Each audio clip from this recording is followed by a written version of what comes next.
Born from the ashes of 9/11 and funded by the CIA, one company built an AI to see everything and everyone.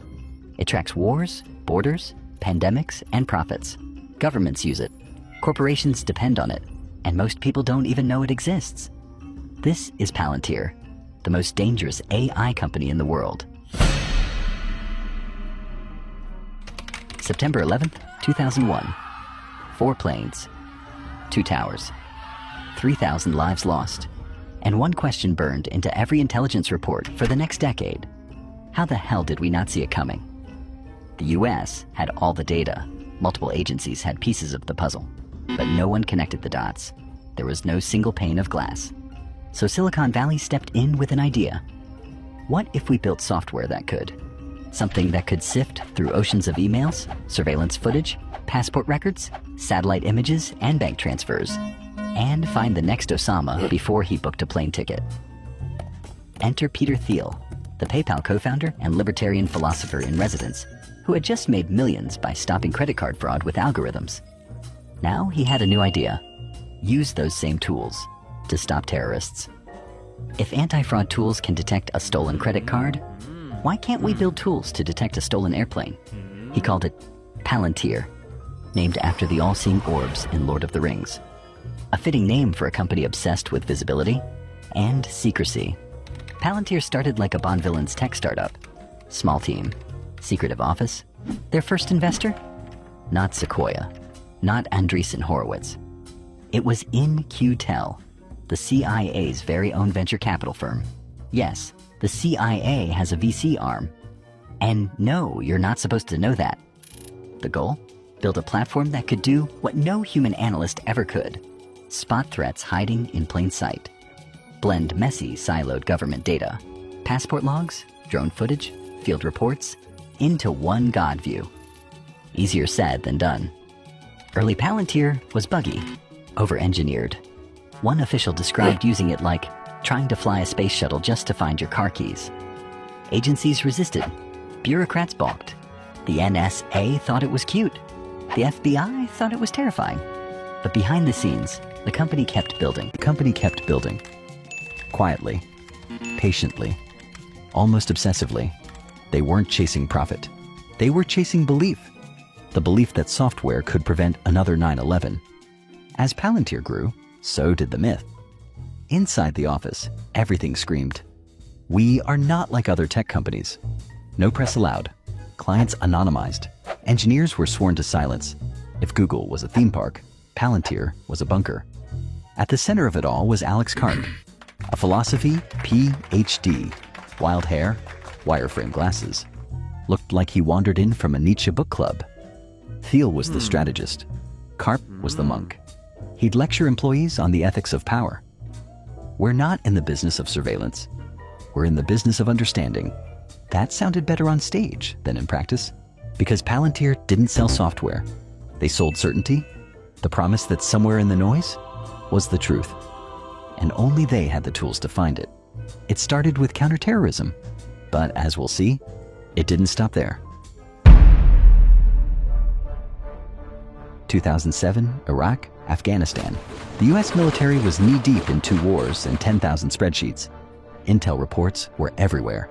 IEDs were exploding daily, and commanders were drowning in dots with no way to connect them. Enter Palantir. Its software, codenamed Gotham, stitched together bomb data, insurgent networks, cell phone logs, satellite maps, all in one interface that actually worked. You could literally see the whole kill chain. And it looked like Google Maps. Special forces loved it. Analysts swore by it. Generals started requesting it. The Department of Defense took note. Palantir didn't just show you who planted the bomb. It showed you who bought the phone, who sent the money, who met with whom, when, and where.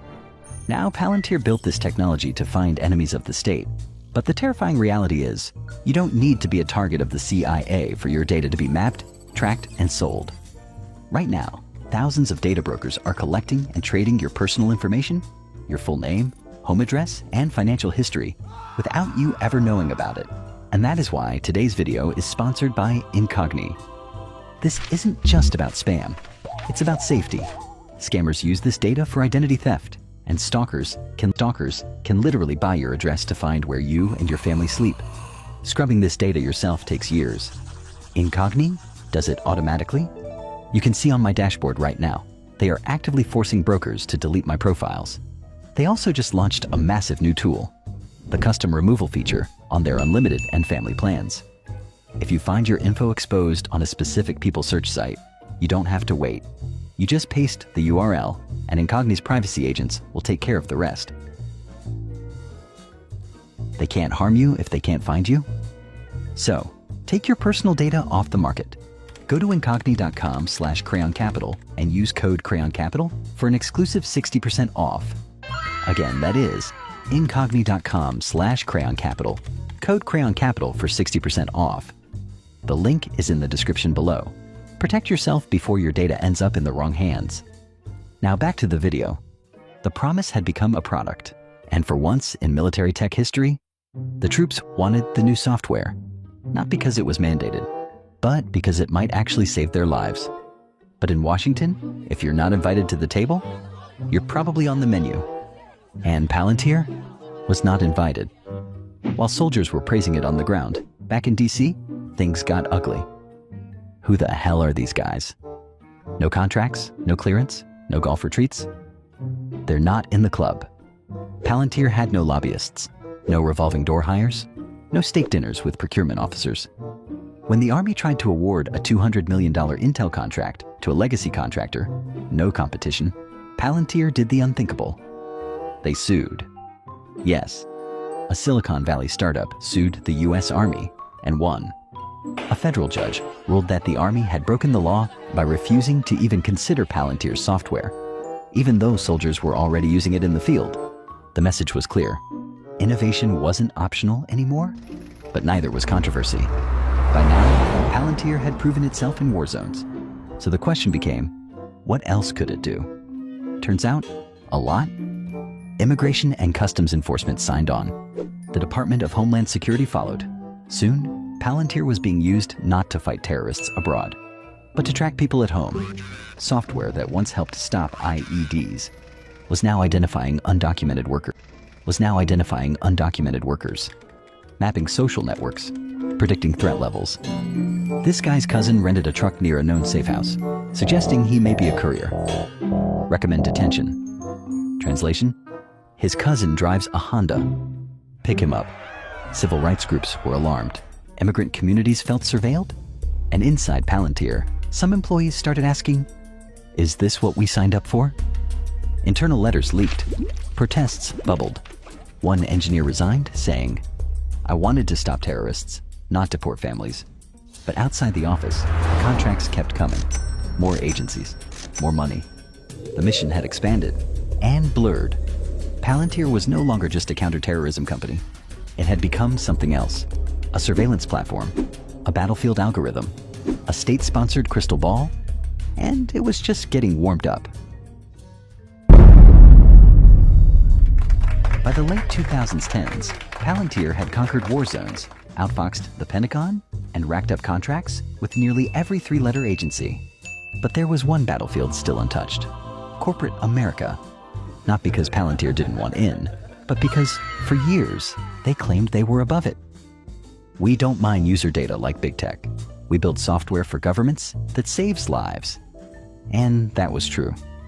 Until they realized governments move slow. CEOs sign checks fast.